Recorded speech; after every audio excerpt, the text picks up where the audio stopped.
Chapter 6. Beyonder. Not only did they speak the same Loan language, they also shared the same grim and tense vibes. Calming himself down, Joe Mingrui silently repeated the questions posed by the two. Where am I? What do I plan to do here? I would like to know too. What left the deepest impression on him were neither the sentences formed by words nor the meanings behind them, but the display of bewilderment, vigilance, panic, and reverence by the couple. For some baffling reason, two people had been mysteriously dragged into this world, surrounded by gray fog. As the perpetrator, Joe Mingrui was already feeling abnormally dumbfounded and startled, let alone the couple who was pulled into this mess completely passively. For them, such events and encounters might already be beyond their imaginations, right? Momentarily, Joe Mingrui thought of two options. The first option was feigning victimhood to hide his true identity and, in turn, gain a considerable amount of trust. He could then take a wait-and-see approach and take advantage of his circumstances where necessary. The other option was to maintain his mysterious identity in the eyes of the couple. He could then affect the subsequent development while gleaning valuable information from them. Without the luxury of time to deliberate over the situation, he grasped hold of the thought that flashed across his mind. He made an immediate decision to try out the second idea. Exploit the psychological state of the others to gain the greatest advantage for himself. After a few seconds of silence in the fog, Joe Mingrui chuckled. With a low but not heavy tone, he calmly spoke, as though he was replying to the polite greetings from the visitors. An attempt. An attempt? An attempt? Audrey Hall looked at the mysterious guy veiled in the grayish-white fog, and the only thought was that whatever was happening was absurd, funny, horrifying, and weird. She was at the dressing table inside her bedroom only moments ago, but just by turning around, she had come to this place that was filled with gray fog. How inconceivable! Audrey took a breath, revealing an impeccable, courteous smile. She asked in a somewhat perturbed way, "Sir, is the attempt over? Might you permit our return?"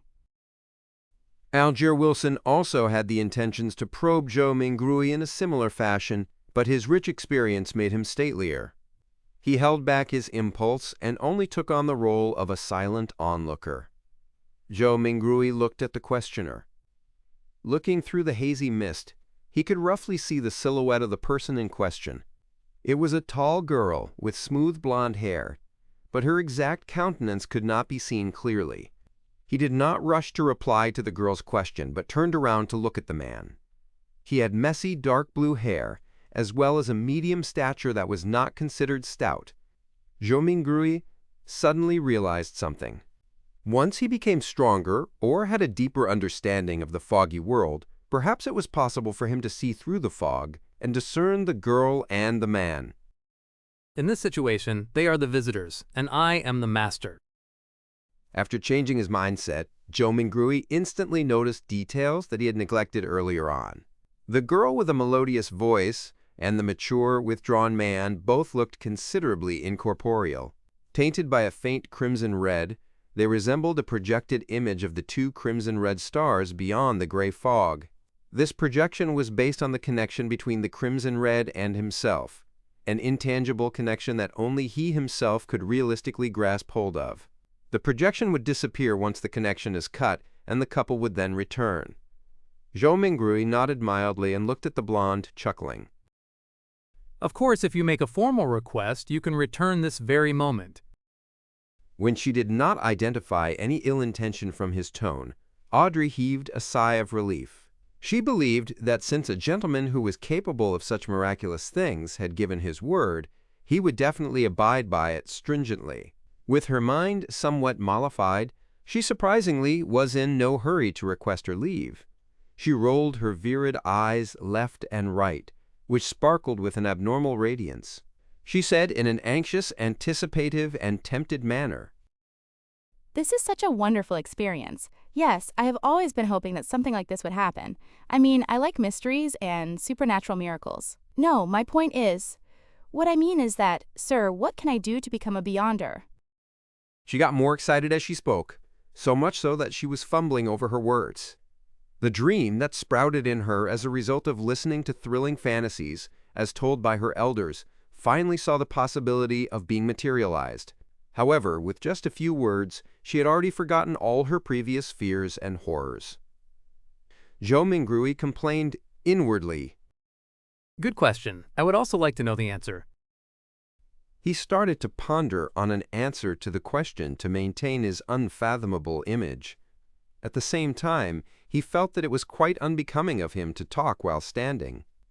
Shouldn't he be in a palace, sitting at the head of a long table, and on a mysterious, high-backed chair engraved with ancient patterns, while silently observing his visitors?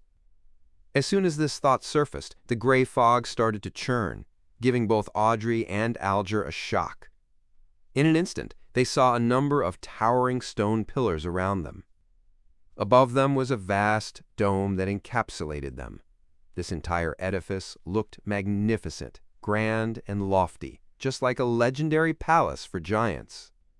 Directly under the dome where the gray fog gathered, a long bronze table appeared, with 10 high-backed chairs on either side in a symmetrical arrangement, along with a chair on each of the two ends of the long table.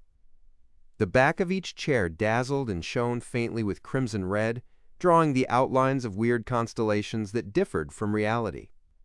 Audrey and Alger sat face to face, sitting next to the seat of honor. The girl looked to her sides and could not help but mumble. How fascinating. It is certainly fascinating. Zhou Mingrui extended his right hand and caressed the edge of the bronze table a little while, maintaining an unperturbed expression. Alger inspected the surroundings, and after a few seconds of silence, he suddenly opened his mouth and answered Audrey's question in place of Zhou Mingrui. Are you from Loan? If you want to become a Beyonder, join the churches of either the Evernight Goddess, the Lord of Storms, or the God of Steam and Machinery. The majority of us will not meet a Beyonder our entire lives. This has caused churches, and even some clergymen within some of the biggest churches, to suspect the same. While this is the case, I am certain to tell you that Beyonders still exist in courts, tribunals, and execution agencies. They are still fighting against the dangers that grow in the dark, only that their numbers are much fewer as compared to before and during the early days of the Iron Age. Zhou Mingrui listened attentively, but he tried his best to present himself as paying little attention to Alger's words, much like how he was listening to kids telling stories. Relying on Klein's fragmented general knowledge of history, Zhou Mingrui knew clearly that the Iron Age referred to the current epoch, which was the 5th epoch that began 1,349 years ago. Audrey silently listened to Alger finish his sentence before sighing. Mister, I know all about what you just said. I even know more than that, including the Nighthawks, the mandated punishers, and the machinery hive mind. But I don't want to lose my freedom. Alger gave a low-sounding laugh and said vaguely, You can't become a Beyonder without sacrifices. If you don't consider joining churches and accepting their given challenges, you can only seek the royal families and the few nobles with family histories of more than 1,000 years. If not, you can rely on your luck to search for clandestine evil organizations. Audrey puffed her cheeks subconsciously and looked around in a fluster. After confirming that both the mysterious man and Alger did not notice her tic, she pressed. Are there no other solutions? Alger sank into silence. About half a minute later, he turned around to look at the mysterious man who was watching the two of them in silence. Realizing that Zhou Mingrui had no plans to make any comment, he looked back at Audrey and said with deliberation, I have 2 sets of Sequence 9 potion formulas. Zhou Mingrui muttered to himself. Sequence 9? Audrey clearly knew what the Sequence 9 potion formulas meant. Really? Which 2 sets? Alger leaned back slightly and replied unhurriedly. As you know, humanity can only depend on potions to become real Beyonders, while the names of potions come from the blasphemy slate. After constant translations into Jotun, Elvish, Ancient and Modern Hermes, and Ancient Fasak, they have undergone changes to match the day and age of that era. The essence is not in their names, but whether they portray the core characteristics of the potions. I have a Sequence 9 potion named Sailor. It enables you to have excellent balancing capabilities. Even if you are on a boat in a rainstorm, you will be able to walk about freely as though you were on land. You will also gain immense strength and illusory scales under your skin. They will enable you to swim like a fish and be difficult to catch. You will move agilely underwater just like marine animals. Even without any equipment, you will be able to easily submerge underwater for at least 10 minutes. Sounds great. The Keepers of the Seas from the Lord of Storms? Alger did not pause and continued. It was called by that name in the past. The second Sequence 9 potion is called Spectator, although I am not sure what it was called in the past. This set of potions enables you to have an exceptionally sharp mind with acute observational abilities. I believe you can understand what spectator means from watching operas and plays. Just like an audience, spectators judge the actors in the secular world, catching a glimpse of the real thoughts of them through their emotions, conduct, and mantras. At this point, Alger emphasized, You must remember, regardless of whether you are at an extravagant banquet or a crowded street, spectators can only be spectators forever. Audrey's eyes shone as she listened and spoke after a long while. Why? All right, this is a follow-up question. I think I have fallen in love with this feeling of being a spectator. How can I get this potion's formula? What can I use to trade with you for it? Alger looked like he was already prepared, as he said in a deep voice, The blood of ghost sharks, at least 100 milliliters of it. Audrey nodded her head excitedly, but subsequently asked worriedly, If I can get it, and I'm saying if, how do I hand it to you? How can you promise me that you can give the potion's formula to me in return for the ghost shark's blood, as well as the authenticity of the formula? Alger said calmly, I'll give you an address. I'll mail the formula to you, or tell you directly here, once I receive the blood of the ghost shark. As for promises, I think that both you and I can feel assured under the witness of the mysterious Sir. As he said this, he swept his eyes towards Joe Mangrui, who was sitting up straight at the seat of honor. Sir, the fact that you brought us here shows that you have tremendous strength unimaginable to us. Neither one of us would dare violate a promise with you as a witness. Audrey's eyes sparkled and agreed with excitement. That's right. From her perspective, the mysterious gentleman who had unimaginable abilities was definitely an authoritative witness. How could I or the guy opposite me dare trick him? Audrey half-turned her body and looked at Zoe Mangrui earnestly. Sir, please be the witness of our trade. At that moment, she then realized that she was all too impolite. Having forgotten all along to ask a particular question, she asked hurriedly, Sir, how should we address you? Alger nodded slightly and echoed the same question in a serious manner. Sir, how should we address you? Zoe Mangrui was taken aback. He gently rapped his fingers on the bronze table. The contents of the earlier divination flashed across his mind suddenly. He leaned back, withdrew his right hand, and crossed his 10 fingers, placing them below his chin. He gave the duo a faint smile. You can address me as. Upon saying this, he paused for a moment. He said amiably and calmly, The Fool. 1. Language of Giants, Chapter 7, Code Names. You can address me as the Fool. The simple answer soon emanated through the grand hall and dissipated into the fog. However, the voice kept resonating in Audrey's and Alger's hearts, stirring up one ripple after another. They never expected such a designation, but they felt that he was deserving of it. The designation perfectly embodied his image as someone mysterious, powerful, and bizarre. After a few seconds of silence, Audrey stood up, held up her skirt slightly, and bent her knees, curtsying to Joe Mangrui. Honorable Mr. Fool, would you please permit me to take the liberty of requesting you to be the witness of our trade? It's nothing. Joe Mingrui's mind whirred as he answered in a way that matched his status. It's our honor, Mr. Fool. Alger stood up as well. He bent his back slightly with his right palm over his chest. Zhou Mingrui lowered his right palm and smiled. Continue, the both of you. Alger nodded and sat back down before looking at Audrey. If you can obtain the ghost shark's blood, get someone to send it to the Warrior and Sea Bar at Pelican Street, in the White Rose Borough of Pritz Harbor. Tell the boss, Williams, that it's what the captain wants. Once I acknowledge receipt, will you be giving me an address to mail the potion formula to, or do you want me to tell it to you here directly? Audrey thought for a moment before saying with a smile, I will choose the more secure method. Let's do it here, although it's a test of my memory. Since Mr. Fool had agreed to bear witness for the trade, it also represented that there would be a similar gathering the next time.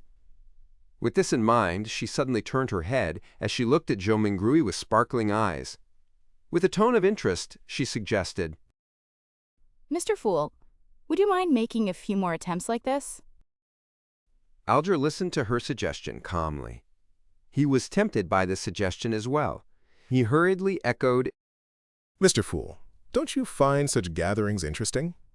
Although your powers exceed our imaginations, there has to be certain domains that you don't understand or excel in. The person across me is obviously a young lady of lofty stature.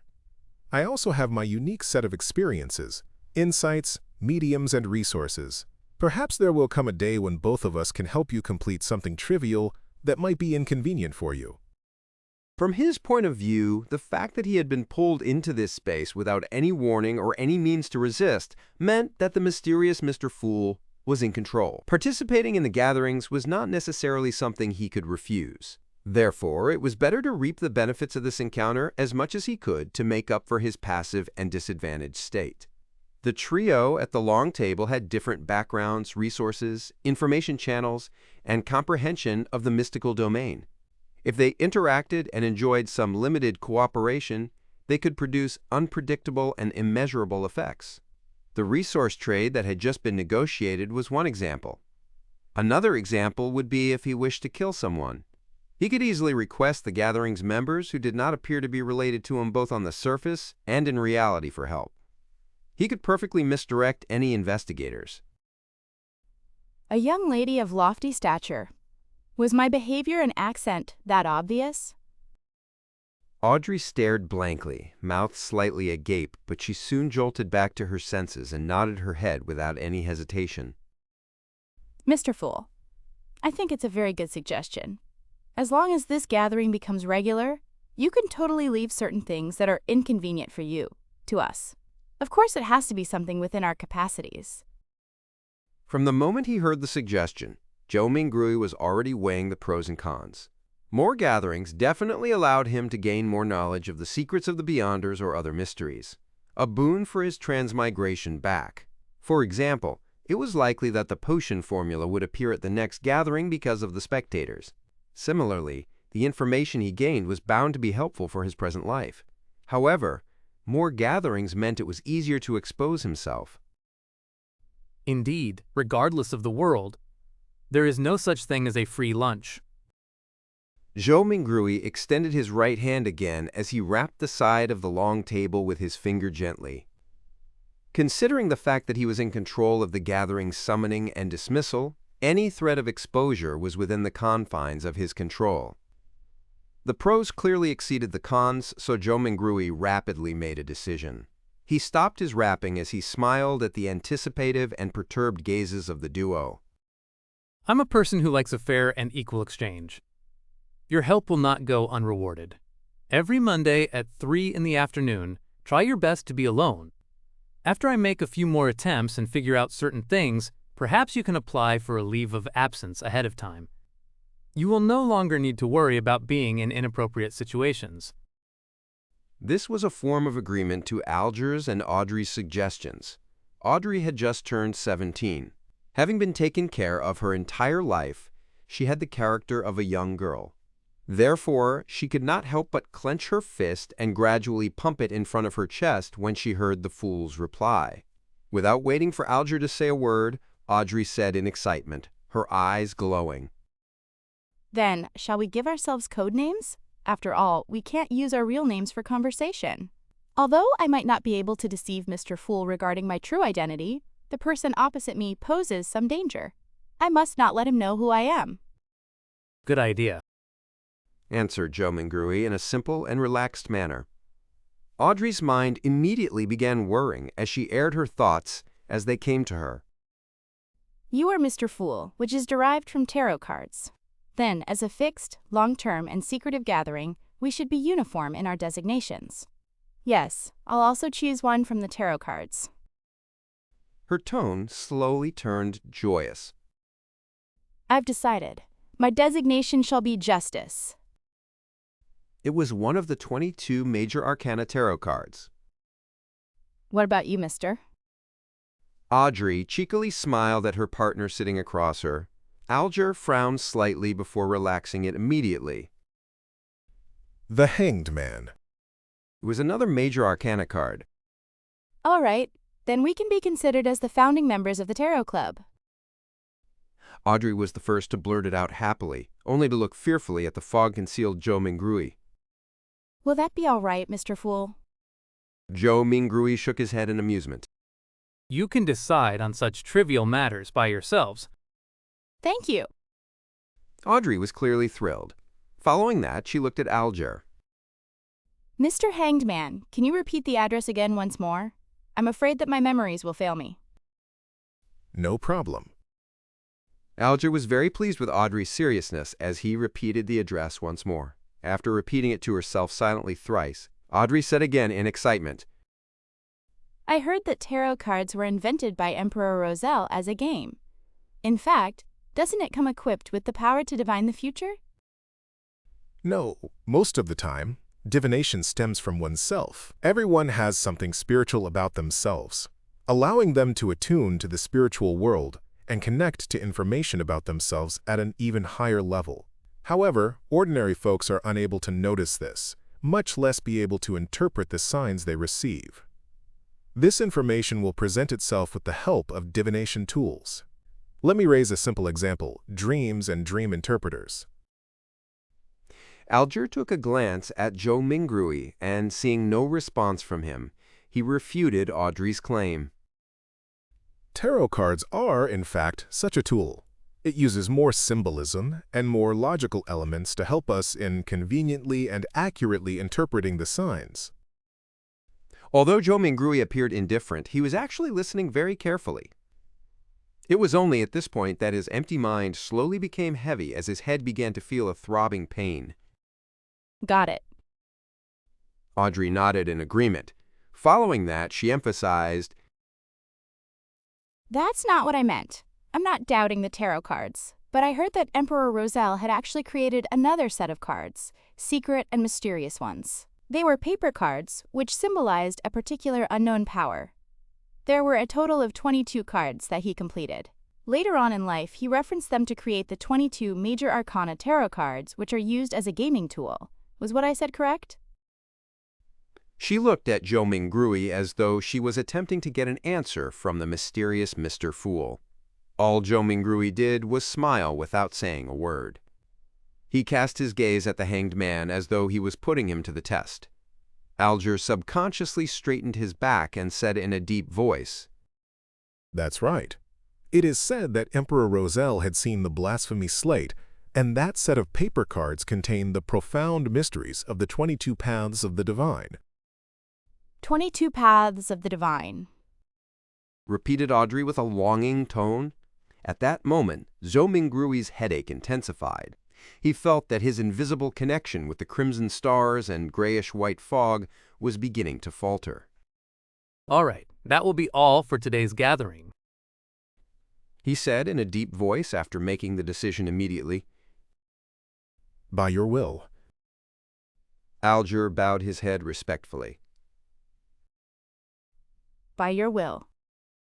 Audrey mimicked the Hanged Man. She still had many questions and thoughts. Thus, she was unwilling to have it end so soon.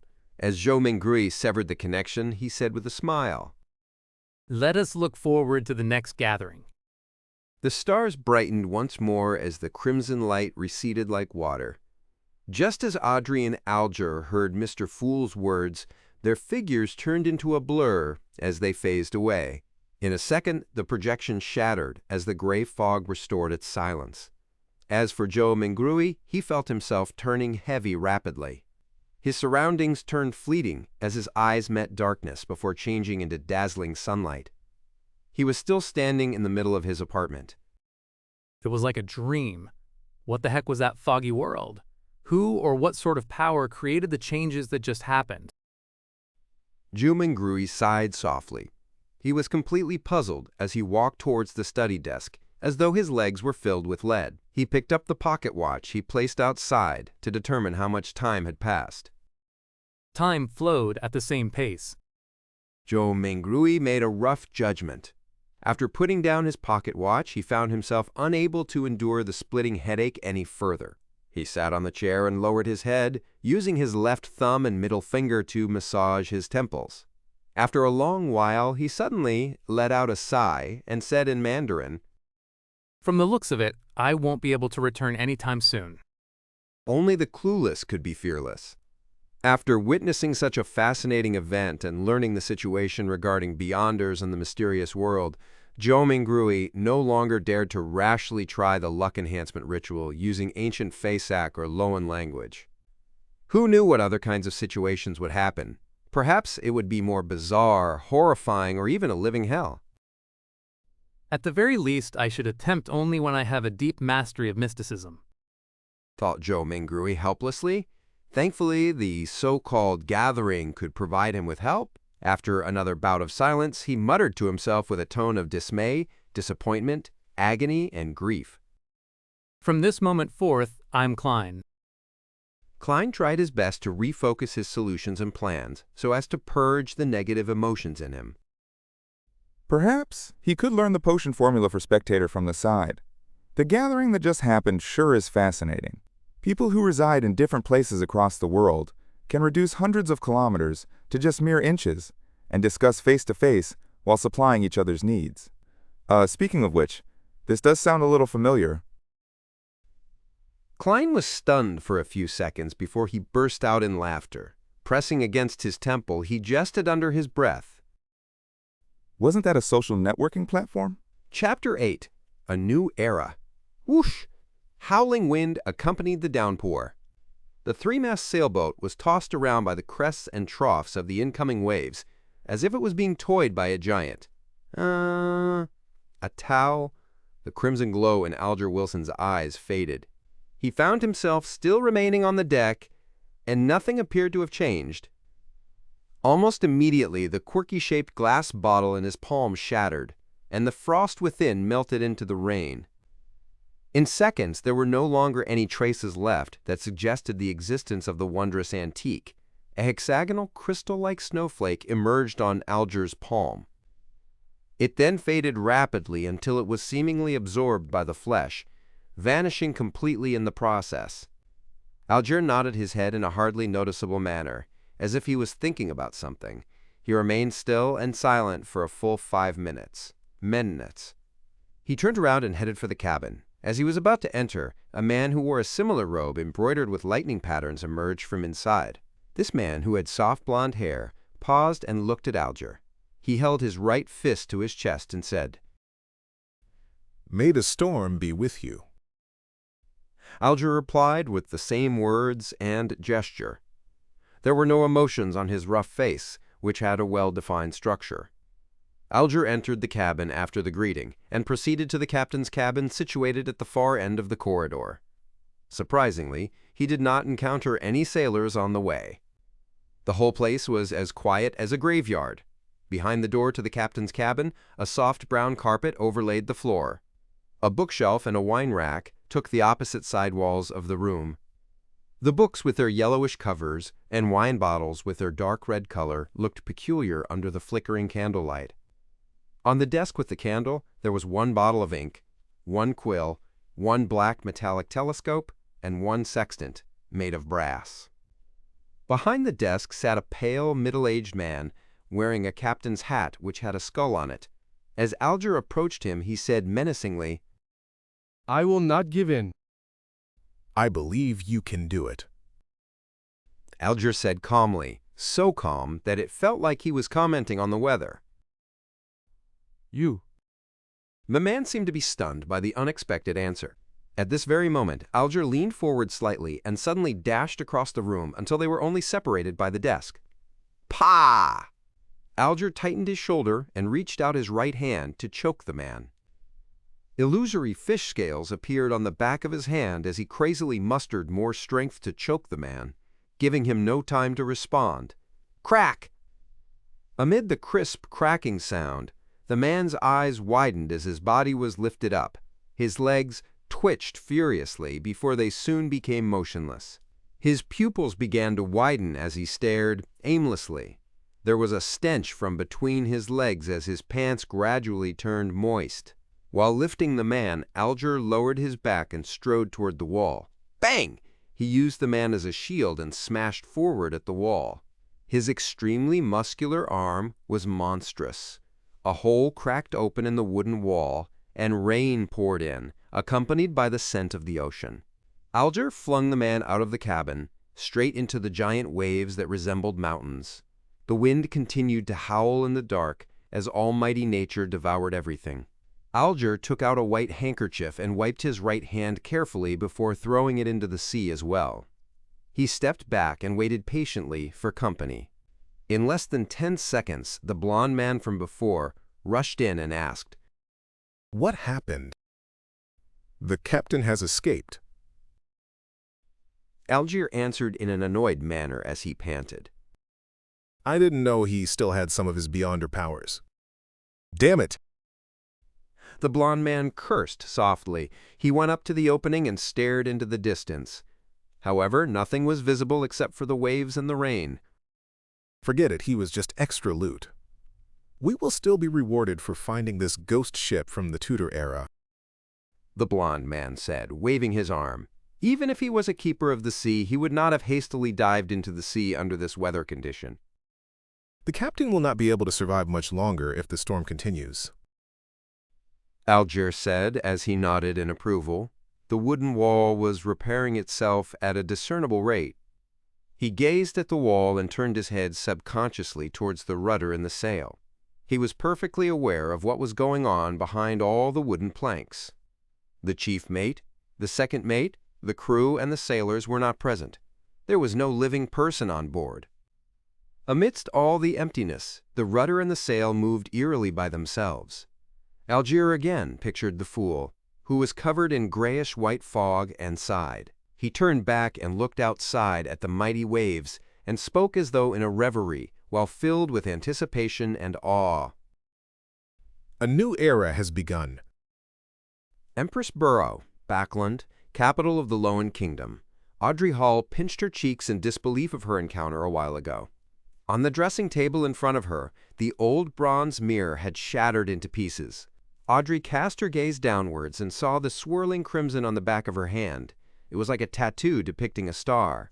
The crimson gradually faded and disappeared into her skin. Only, at this point in time, was Audrey certain that it was not a dream. Her eyes twinkled as she grinned. She could not help but stand up before bending down to lift up the hem of her dress. She curtsied towards thin air and started dancing lively. It was the ancient elf dance, the most popular dance among royalty at the moment. She had a bright smile on her face as she moved about gracefully. Knock! Knock! Someone suddenly knocked at her bedroom door. Who is it? Audrey immediately stopped her dance and asked, as she tidied her dress to look more elegant. Audrey's maidservant asked from outside the door, My lady, may I come in? You should start to prepare for the ceremony. Audrey looked into a mirror on the dressing table and quickly wiped the smile from her face, leaving only a tiny hint of a smile. She responded gently, after she had ensured everything was presentable. Come in. The doorknob turned and Annie, her maidservant, pushed in. Oh, it cracked. Annie said as she instantly saw the outcome of the old bronze mirror. Yes. Susie was here just now. I am sure you know she likes to wreak havoc. Audrey blinked and said slowly. Susie was a golden retriever that was not so much of a purebred. It was a gift given to her father, Earl Hall, when he bought a foxhound. Nevertheless, Audrey adored it. You should train it well. Annie said, as she picked up the pieces of the bronze mirror adeptly and with care, lest it hurt her mistress. As she finished tidying up, she asked Audrey with a smile. Which dress do you want to put on? Audrey thought for a while and answered. I like the dress designed by Mrs. Guinea for my 17th birthday. No, you can't wear the same dress twice to a formal ceremony, or others will gossip about and question the Hall family's financial ability. Annie said, shaking her head in disagreement. But I really like it. Audrey insisted in a gentle manner. You can wear it at home or when you attend an event that isn't so formal.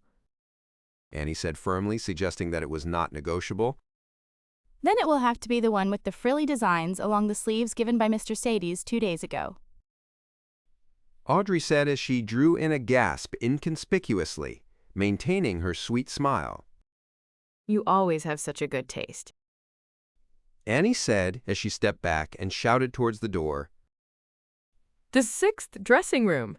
Ah, forget it. I shall fetch it myself. Maidservants began to work. The dress, accessories, footwear, hat, makeup, and hairstyle. Everything had to be taken care of. When it was almost ready, Earl Hall appeared at the door, wearing a dark brown waistcoat. He had a hat sharing the same color as his clothes and a nice mustache. His blue eyes were filled with joy, but his loosening muscles, widening waist, and wrinkles were obviously destroying his handsome youth. The most dazzling jewel of Backland. It is time for our departure. Earl Hall said, knocking at the door twice. Father, stop calling me that. Audrey protested as she got up with the help of the maidservants. Well then, it's time to set off, my beautiful little princess. Earl Hall said as he bent his left arm, signaling Audrey to hold his arm. That is for my mother, Mrs. Hall, the Countess. Audrey shook her head slightly and said. Earl Hall bent his right arm with a smile and said, This is for you, my greatest pride. The Imperial Naval Base? Pritz Harbor, Oak Island. When Audrey took her father's arm and walked down the carriage, she was suddenly shocked by the juggernaut in front of her. In the military port not far away, there was a huge ship shimmering with metallic reflections. It did not have a sail, leaving only one observatory deck, 2 towering chimneys, and 2 turrets at the ends of the ship. It was so majestic and large that the fleet of sails nearby were like newborn dwarves clustering around a giant. Holy Lord of Storms! Oh my lord! An ironclad warship! Amidst the furore, Audrey was also shocked by this unprecedented miracle created by mankind. It was an ocean miracle that had never been seen before. It took a while for the aristocrats, ministers, and members of parliament to compose themselves. Then, a black spot on the sky started to grow in size until it occupied 1/3 of the sky and entered everyone's view. The atmosphere suddenly became solemn. It was a gigantic flying machine with a beautiful, streamlined design hovering in midair. The deep blue machine had airbags made of cotton, which were supported by alloy structures that were strong but light. The alloy structure's bottom had openings mounted with machine guns, projectile launchers, and muzzles. The exaggerated humming noise from the ignition steam engine and the tail blades produced a symphony that left everyone amazed. The king's family arrived on their airship, exuding a lofty and indisputable authority. 2 swords, each with a ruby crown at the handle, were pointing vertically down and reflected the sunlight on both sides of the cabin. They were the Sword of Judgment emblem, which symbolized the Augustus family and has been passed down from the previous epoch. Audrey was not yet 18, so she had not attended the introductory ceremony, which was an event led by the Queen that marked one's debut into the Backland social scene to announce her adult status. Therefore, she could not be nearer to the airship and had to remain silent at the back to watch the entire event. Nevertheless, it did not matter to her. In fact, she was relieved that she did not need to deal with the princes. The miracle that mankind used to conquer the sky touched down gently. The first ones to step down the stairs were the handsome young guards who wore red ceremonial uniforms with white trousers. Decorated with medals, they formed two lines with rifles in hand. They were awaiting the appearances of King George III, his queen, and the prince and princess. Audrey was not new to meeting important people, so she showed no interest at all. Instead, she had her attention on the two statue-like black-armored cavalry flanking the king. In this era of iron, steam, and cannons, it was surprising that there was still someone who could bear wearing full armor. The cold, metallic luster and the dull black helmet conveyed solemnity and authority. Could they be the higher-order disciplinary paladins? Audrey recalled snippets of a casual conversation among adults. She was curious, but did not dare go close. The ceremony commenced with the arrival of the king's family. The incumbent prime minister, Lord Aguisid Negan, went up to the front. He was a member of the Conservative Party and the second non-aristocrat to become the prime minister till this very day. He was given the title of a lord for his great contributions. Of course, Audrey knew more. The main supporter of the Conservative Party was the present Duke of Negan, Palace Negan, who was the brother of Aguisid. Aguisid was a slender and almost bald 50-plus-year-old man with a sharp gaze. He surveyed the area before speaking. Ladies and gentlemen, I believe you have witnessed this history-making ironclad warship. It has dimensions of 101 by 21 meters. It has an amazing port and starboard design. The armor belt is 457 millimeters thick. The displacement is 10,060 tons.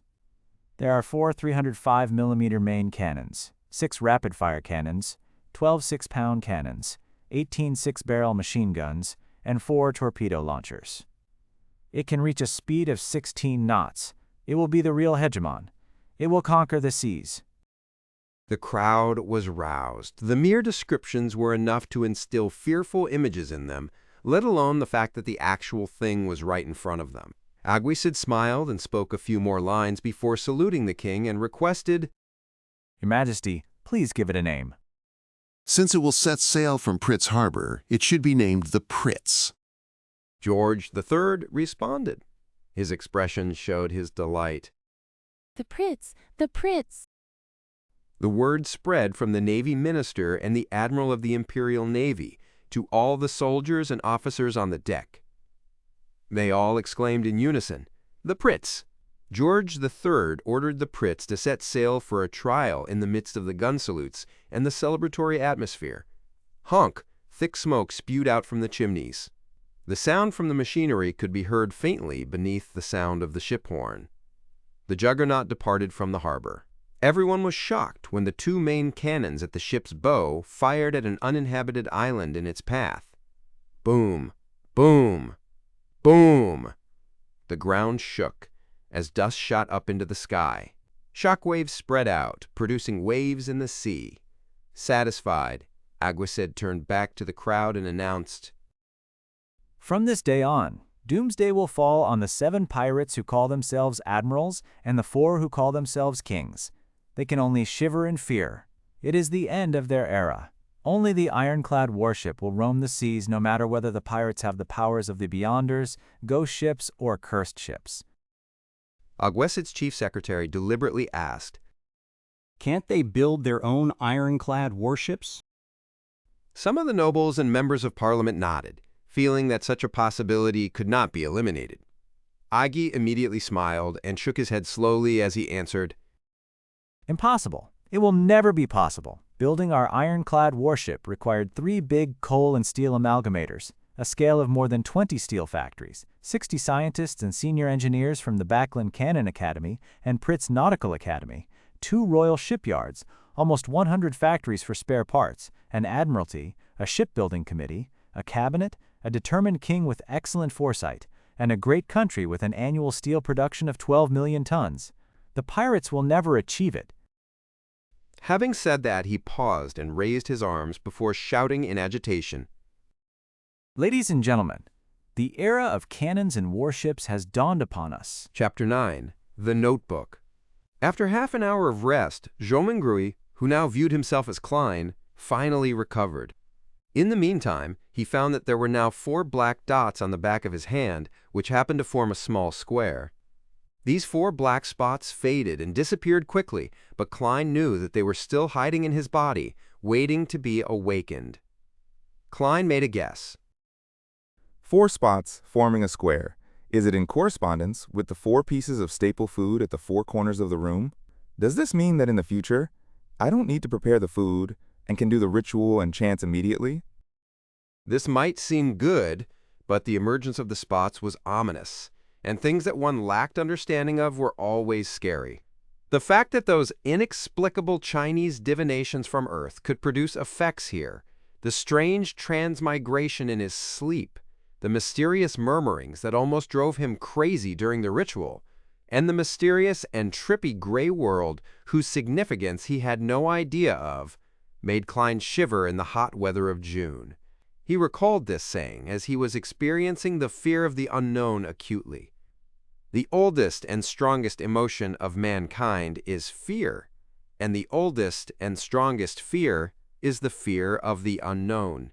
There was in him an unprecedented and irresistible urge to make contact with the mysterious domain, to learn more, and to explore the unknown. There was also a contradicting escape mentality within him, compelling him to pretend nothing had happened. Intense sunlight shone through the window onto the desk, making it appear as if grains of gold were sprinkled on it. Klein gazed at the desk, feeling as though he had come into contact with warmth and hope. He relaxed slightly, and a strong sense of fatigue washed over him. His eyelids were as heavy as lead as they kept closing themselves. It must have been the combined effect of the sleepless night and the tiring encounter. Klein shook his head and pushed himself up with the aid of the desk. He stumbled towards the double-decked bed, completely disregarding the rye bread placed at the 4 corners of the room. He fell asleep immediately after he lay down. Groan! Groan! Klein was woken up by hunger pangs. When he opened his eyes, he felt rejuvenated. He rubbed his temples and sat up. There's still a slight headache. He was so hungry that he could eat a horse. He returned to the desk while straightening his shirt. He picked up the silver vine-leaf pocket watch. Pah! The pocket watch's lid sprang open and the second hand was ticking. 12:30. I slept for 3 hours. Klein put the pocket watch back into his linen shirt pocket while swallowing. In the northern continent, there were 24 hours in a day, 60 minutes in an hour, and 60 seconds in a minute. Whether each second passed at the same rate here compared to Earth was unknown to Klein. At this moment, he could not even think of terms such as mysticism, rituals, or the grayish world. His mind was occupied by one thing: food. He would leave thinking after his meals. Only then could he work. Klein picked up the loaves of rye bread from the 4 corners and wiped off the minute specks of dust on it without any hesitation. He planned on making one of them his lunch. He decided to dig into the offerings because he only had 5 pence with him, and there was a tradition of eating the offerings back in his hometown. After all, there was not any observable change to the bread. It was better to be frugal. Of course, the memory and habits left behind by the original Klein had also played a role. It was a huge waste to use the expensive gas, only to light up the room. So Klein took out a furnace and boiled water with it after adding some coal. He paced around as he waited. Anyone would choke eating those loaves of rye bread without water. Klein thought as he looked around, hungry. He had nothing better to do. Yikes. Life with meat only for dinner is going to be dreadful. No, wait, this is already an exception. Melissa would only allow our meals to have meat twice a week, if not for my upcoming interview. His eyes seemed to turn avaricious when he set his eyes on the pound of mutton in the cupboard. No, I need to wait for Melissa to eat it together. Klein thought as he shook his head and rejected the idea of cooking half of it right now. Although he often ate outside, he had still developed some basic culinary skills, owing to his living in a big city alone. His dishes were not delicious, but they were at least edible. Klein turned his body around so that the mutton would not seduce him. Then he suddenly realized that he had also bought peas and potatoes in the morning. Potatoes! Klein immediately had an idea. He quickly turned back to the cupboard and took out 2 potatoes from a tiny pile of them. He first cleaned the potatoes in the public bathroom and then added them into a pot so they were boiled together with the water. After a while, he sprinkled into the water some yellow, coarse salt from the spices container he found inside the cupboard. He waited patiently for a few minutes before lifting the pot and pouring the soup into a few cups and a bowl. He took out the potatoes with a fork and placed them on the desk at the end. F, F, F, F, F, F, F, F, F. He blew at the potato as he peeled it bit by bit. The fragrance of boiled potato diffused through the air. It smelled very appetizing. He salivated crazily. The heat could not deter him any longer. Klein took a bite despite having the potato only half peeled. How fragrant! It had a powdery texture and tasted sweet as he chewed. He was instantly filled with emotions, and he wolfed down the 2 potatoes. He even ate some of the skin. Then he held up the bowl and enjoyed the soup. The pinch of salt and water proved to be thirst-quenching. A filled Klein exclaimed in his head, I really enjoyed eating potatoes this way when I was young. Meanwhile, he tore off a small piece of bread and dipped it into the soup to soften it before eating.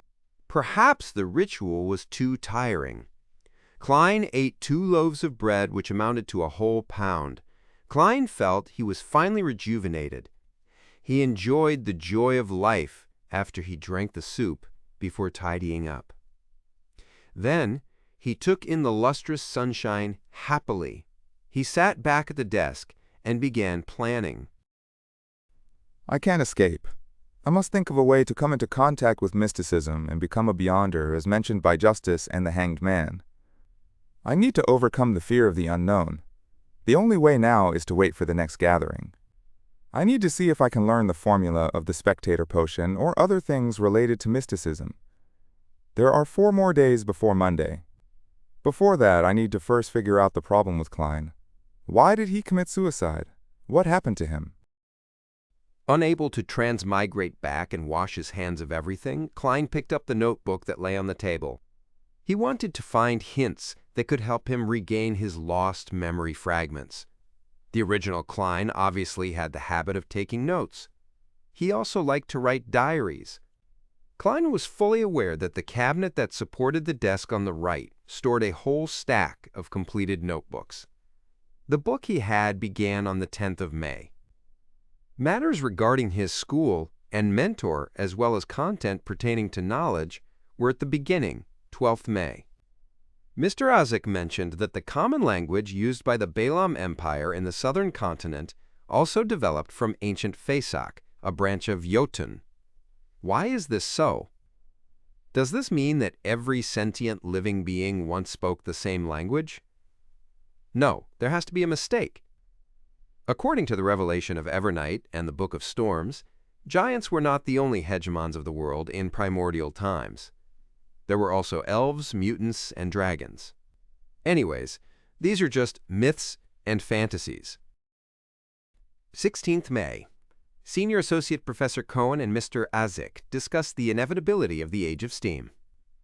Mr. Isaac opined that it was just a coincidence, because if it wasn't for Emperor Roselle, the northern continent would still be wielding swords like the southern continent. Mentor argued that Mr. Isaac had placed too much emphasis on the contribution of an individual. He believes that with progress, even if there wasn't an Emperor Roselle, there would be an Emperor Robert. Therefore, the Age of Steam might come late, but eventually come nevertheless. I found little meaning in their discussion. I prefer discovering new things and unraveling the hidden past. Perhaps I am more suited to study archaeology than history. 29th May. Welch found me and told me that he had acquired a notebook from the 4th epoch. Oh my goddess! A notebook from the 4th epoch! He didn't want to ask the archaeology department students for help, so he came to Naya and me to help him decode the contents. How can I refuse? Of course, I can only do it after my graduation defense. I can't afford diverting my attention at this stage. 2. This caught Klein's attention. Compared to the notes about history and viewpoint disagreements, the appearance of a notebook from the 4th epoch might have led to Klein's suicide. The 4th epoch was the epoch before the present Iron Age. Its history was mysterious and incomplete. Due to the fact that very few tombs, ancient cities, and records had been found, Archaeologists and historians could only refer to the ambiguous records provided by the 7 major churches that centered around their religious teachings to roughly form the original picture. They knew the existence of the Solomon Empire, the Tudor dynasty, and the Trunsoist Empire. Having set his sights on solving the mystery and restoring history, Klein didn't have much interest in the first 3 eras, whose roots were closer to legends. He was more interested in the 4th epoch, also known as the Age of the Gods. Klein could not resist exclaiming, So Klein was concerned for his future career and thus focused on the interview. But it was all futile. Universities were still very scarce, and the majority of students were either from noble or wealthy families. As long as he did not have an extreme mindset, a commoner who had been admitted into university would have been able to build precious social connections through group discussions and networking events, despite the prejudice and exclusion from the entrenched social circles. The very generous Welch McGovern was an example. He was the son of a banker from Constance City, mid-Seashire, Lowen Kingdom. He was used to asking Naya and Klein for help because they were always in the same group for work. Without thinking further, Klein continued reading the notebook. Mitsia, 18th June. I have graduated. Farewell, Coy University, 19th June. I have seen the notebook. By comparing sentence structures and root words, I discovered that it is a modified form of ancient Fasak. More precisely, over the course of its 1,000-year history, the Fasak language had changed constantly, a little at a time. 20th June. We have deciphered the contents of the first page. The author was a member of a family called Antigonus. 21st June. He mentioned the Black Emperor. This is anachronistic with regards to the time this notebook is deduced to be written. Is Professor wrong? Is Black Emperor a common title for every emperor of the Solomon Empire? 22nd June. The Antigonus family apparently had a very high standing in the Solomon Empire. The author mentions that he was making a secret transaction with a person named Tudor. Tudor? Is it related to the Tudor dynasty? 23rd June. I am trying to restrain myself from thinking about the notebook and going to Welch's place. I need to prepare for the interview. It's very important. 24th June. Naya tells me that they have found something new. I think I need to check it out. 25th June. From the new deciphered content, the author had accepted a mission to visit the nation of the Evernight, situated at the summit of the highest peak of the Hornassus mountain range. Oh my goddess, how can a nation exist at the summit of that peak, which is over 6,000 meters above sea level? How do they survive? 26th June. Are these strange things real? The record ended at this point. Zhou Mingrui transmigrated in the early hours of the 28th. Klein flipped to the page he first saw when he arrived, feeling goosebumps while he made the deduction. Which means to say that there was indeed an entry for June 27th. It's that line. Everyone will die, including me.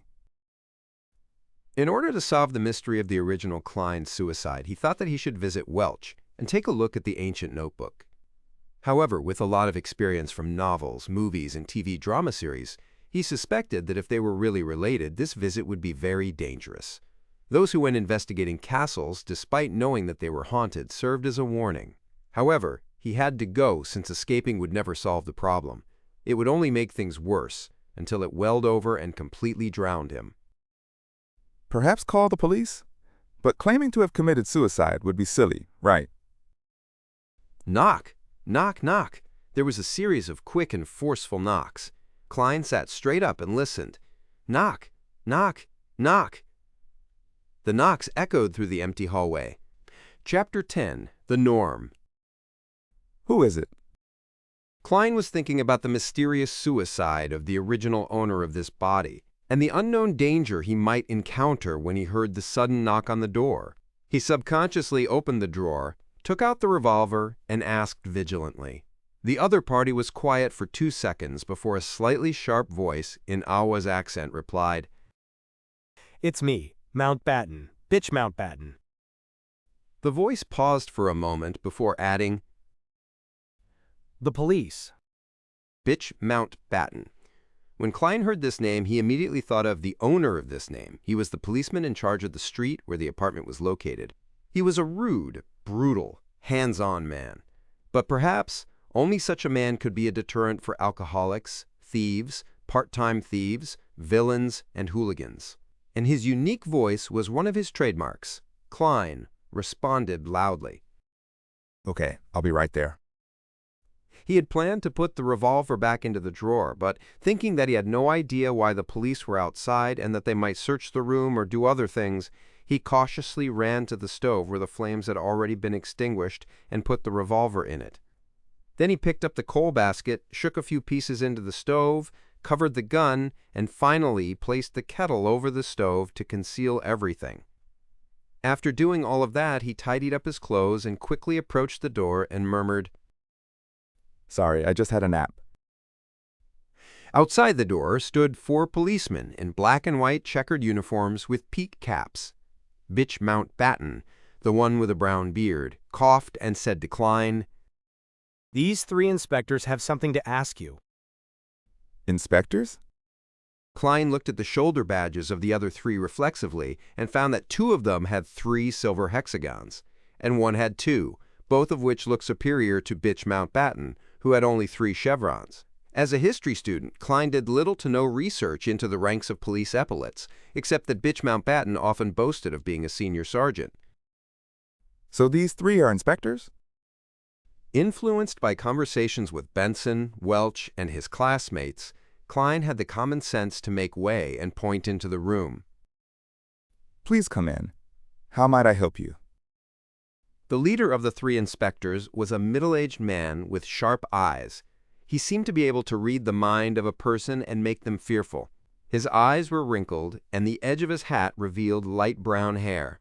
He looked around the room and asked in a deep voice, Do you know Welch McGovern? Klein quivered and blurted back, What's wrong with him? I'm the one asking the questions. The dignified middle-aged police inspector had a stern look in his eyes. The inspector next to him, also wearing 3 silver hexagons, looked at Klein and smiled gently. Don't be nervous. It's just a routine questioning. This policeman was in his 30s, with a straight nose and gray eyes that, like a lake in an ancient forest that no one visited, gave him an indescribable sense of depth. Klein took a breath and organized his words. If you mean Welch McGovern, the graduate of Coy University from Constant, then I'm sure I know him. We are classmates with the same mentor, Senior Associate Professor Quentin Cohen. In the Lowen Kingdom, professor was not only a professional title, but also a position, just like the combination of professors and department deans on Earth. That meant there could only be 1 professor in a university's department. If an associate professor wanted to become professor, they had to wait for their superior to retire, or force out their superior with their abilities. As talents needed to be retained, the kingdom's Higher Education Commission had added senior associate professors in the 3-level system of lecturers, associate professors, and professors after years of observation. This title was given to anyone with high academic achievements or with enough seniority, but did not make it to the position of professor. At this point, Klein looked into the eyes of the middle-aged police inspector and thought for a second. To be honest, our relationship is quite good. During this period, I met with him and Naya frequently to interpret and discuss the 4th epic notebook that belonged to him. Inspectors, did something happen to him?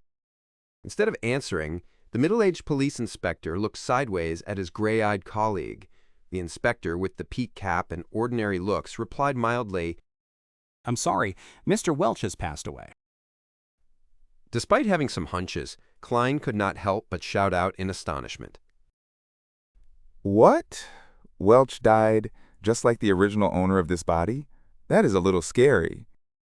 Klein questioned hurriedly. What about Naya?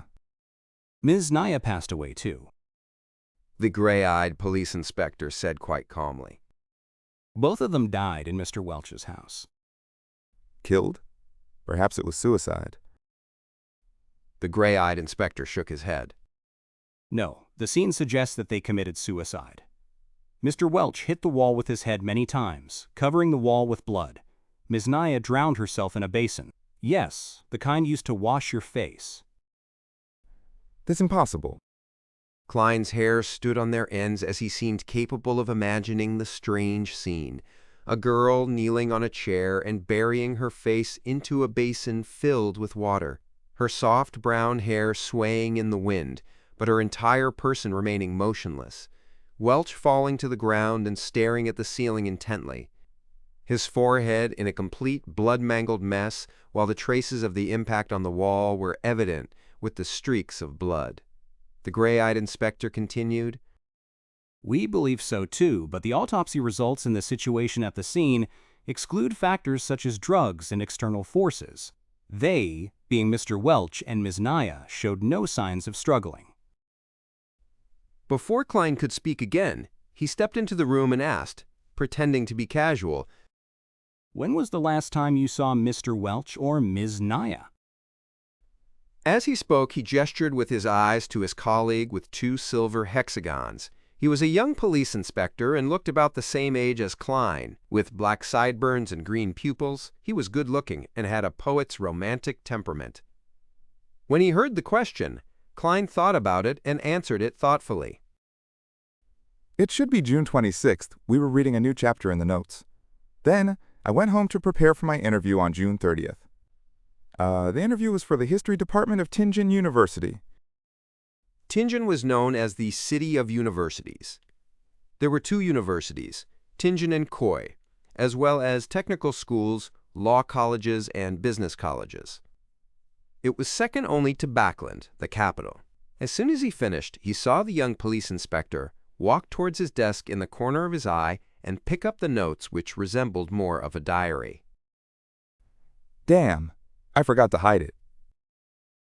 Klein cried out. Hey! The young inspector smiled back at him but did not stop flipping through his notes, while the gray-eyed inspector explained, This is a necessary procedure. At this time, Bitch Mountbatten and the dignified middle-aged police inspectors were just watching without interrupting or assisting in the search. Where are your search warrants? Klein had intended to question them, but on second thought, the judicial system of the Lowen Kingdom did not seem to have such a thing as search warrants. At least he did not know if there was one. After all, the police force had only been established for 15 or 16 years. When the original owner of this body was still a child, they were still called public security officers. Klein couldn't stop it. He watched the young inspector flip through his notes, but the gray-eyed inspector did not ask any questions. What is this strange thing? The young police inspector turned to the end of the notes and suddenly asked, And what does this mean? Everyone will die, including me. Isn't it common sense that everyone dies except for deities? Klein was prepared to quibble, but it suddenly occurred to him that he had planned to connect with the police in case of possible danger, but he had no reasons or excuses. He made a decision in less than a second. Putting his hand over his forehead, he answered painfully, I have no idea. I really have no idea. When I woke up this morning, I felt I wasn't quite right, as if I had forgotten something. It's especially true for whatever happened recently. I don't even know why I had written such a sentence. Sometimes being frank was the best way to solve a problem. Of course it required skills. There were things that could be said and could not be said, and the order of what was said first mattered. As an expert keyboard warrior, Klein was also good at sophistry. Bitch Mountbatten could not help but interject angrily. That is ridiculous. Do you think we are fools? This is such a bad lie that it insults the intelligence of his and his colleagues. It's better for you to pretend to be mentally ill than to pretend to be an amnesiac. I'm speaking the truth. Klein responded frankly, looking into the eyes of Mountbatten and middle-aged police inspectors. It really could not be more true. The gray-eyed police inspector said slowly, Maybe it is.